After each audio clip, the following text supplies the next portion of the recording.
En cette journée mondiale des réfugiés, prendre la route avec une seule valise est aujourd'hui la réalité d'un très grand nombre de personnes.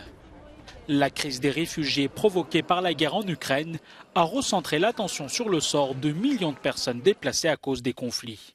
Selon le rapport de l'ONU publié jeudi dernier, près de 90 millions de personnes ont été contraintes de fuir leur région ou leur pays à la fin de l'année 2021.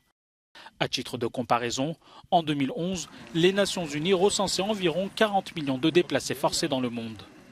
En parallèle, le nombre de demandeurs d'asile a dépassé les 4,5 millions en 2021. L'Allemagne est le pays de l'Union européenne qui a reçu le plus grand nombre de nouvelles demandes. Avec plus de 3,8 millions de réfugiés, la Turquie est actuellement le pays qui accueille le plus de personnes.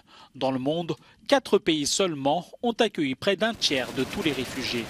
La guerre, les persécutions ou les violations des droits humains restent les principales causes de ces déplacements de population. Les chiffres des réfugiés ukrainiens n'étant pas pris en compte dans ce rapport, la Syrie reste le premier pays pourvoyeur de réfugiés en 2021. En plus de la Syrie, près de la moitié des réfugiés sont originaires de seulement quelques pays comme l'Afghanistan, le Sud-Soudan et la Birmanie. Le rapport accorde également une attention particulière à la situation au Venezuela, que l'ONU qualifie de deuxième plus grande crise de réfugiés.